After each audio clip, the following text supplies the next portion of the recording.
नमस्कार। घटना चक्र बुक वीडियो के इस शैक्षणिक मंच पर आपका स्वागत है। हमारा उद्देश्य है ज्ञान को सरल, स्पष्ट और सुलभ रूप में आप तक पहुंचाना। आइए आरंभ करते हैं अध्ययन और सफलता की इस यात्रा को। नमस्कार। कभी सोचा है कि भारत सरकार के लिए एक तरह की गाइड बुक, एक नियम पुस्तिका क्या हो सकती है? आज हम संविधान के कुछ ऐसे ही छिपे हुए रत्नों की बात करने वाले हैं। राज्य के नीति निर्देशक तत्व, ये वो सिद्धांत हैं जो हमारे देश के लिए एक बेहतर कल का रास्ता दिखाते हैं। तो चलिए इनके बारे में जानते हैं। चलिए एक सवाल से शुरू करते हैं। सोचिए, क्या संविधान में ऐसे सिद्धांत हो सकते हैं जिनको लागू करवाने के लिए कोई अदालत नहीं जा सकता, पर फिर भी वो देश को चलाने के लिए सबसे जरूरी माने जाते हैं? सुनने में थोड़ा अजीब लगता है ना? बस यही तो अनोखी बात है राज्य के नीति निर्देशक तत्वों की। तो चलिए सबसे पहले ये समझते हैं कि आखिर ये निर्देशक तत्व हैं क्या। इस पहले हिस्से में हम इनकी परिभाषा और संविधान में इनकी जगह को जानेंगे, ताकि इनकी जो नींव है वो अच्छी तरह से समझ में आ जाए। तो ऐसा समझिए कि संविधान ने सरकार को एक टू डू लिस्ट दे दी है, या कह लें कि एक रोड मैप। ये निर्देशक तत्व बिल्कुल वही हैं, संविधान के भाग 4 में दिए गए हैं। ये सरकार को बताते हैं कि भाई एक ऐसा भारत बनाने के लिए क्या क्या करना है जो सबके लिए निष्पक्ष हो, न्यायपूर्ण हो। तो ये सिर्फ नियम नहीं है, ये हमारे देश के सपने हैं, उसके लक्ष्य हैं। अच्छा, तो अब ये तो पता चल गया कि ये सिद्धांत हैं क्या। तो अब इनके सबसे दिलचस्प और शायद सबसे कंफ्यूजिंग पहलू पर चलते हैं। भाई, ऐसा क्यों है कि ये इतने जरूरी होते हुए भी कानूनी तौर पर लागू नहीं किए जा सकते? चलिए इस दूसरे हिस्से में इसी गुत्थी को सुलझाते हैं। यहाँ जो सबसे मुख्य बात है वो ये है कि ये सिद्धांत वाद योग्य नहीं है।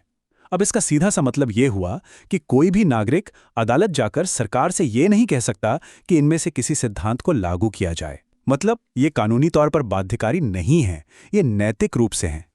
लेकिन कहानी यहीं खत्म नहीं होती। भले ही इन्हें अदालत में लागू नहीं करवा सकते, हमारा संविधान खुद इन्हें देश चलाने के लिए आधारभूत यानी फंडामेंटल मानता है ना? ये एक बड़ा विरोधाभास।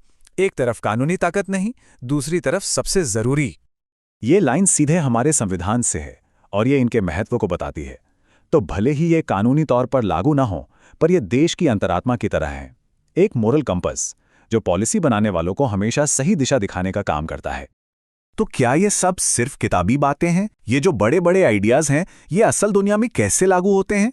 चलिए अगले हिस्से में कुछ ठोस उदाहरण देखते हैं कि ये सिद्धांत असल में कैसे काम करते हैं। इस टेबल को देखिए, ये इन सिद्धांतों की रेंज को दिखाती है। एक तरफ है आर्टिकल 40 जो स्थानीय स्वशासन यानी ग्राम पंचायतों की बात करता है। दूसरी तरफ है आर्टिकल 44 जो सबके लिए एक समान नागरिक संहिता का लक्ष्य रखता है। और तो और आर्टिकल 51 जो अंतर्राष्ट्रीय शांति की वकालत करता है। मतलब लोकल लेवल से लेकर इंटरनेशनल लेवल तक ये हर स्तर पर असर डालते हैं। और ये देखिए एक और जबरदस्त उदाहरण, समान काम के लिए समान वेतन, चाहे पुरुष हो या महिला। ये सिद्धांत सीधे सीधे आर्थिक नाइंसाफी को रोकने की कोशिश करता है, जैसे कि सारा पैसा कुछ ही हाथों में इकट्ठा ना हो जाए। अब एक बहुत जरूरी फर्क को समझते हैं। एक तरफ हैं मौलिक अधिकार जिनको लागू करवाने के लिए अदालत का दरवाजा खटखटाया जा सकता है, और दूसरी तरफ हैं ये निदेशक तत्व जो राज्य के लिए सिर्फ एक कर्तव्य की तरह हैं। इन दोनों के बीच आखिर फर्क क्या है? इस फर्क को समझने के लिए मनरेगा स्कीम एक बेहतरीन केस स्टडी है। ये स्कीम, जैसा कि हम जानते हैं, हर परिवार के कम से कम एक सदस्य को साल में 100 दिन के रोजगार की गारंटी देती है। पर सवाल ये है कि क्या ये एक मौलिक अधिकार है?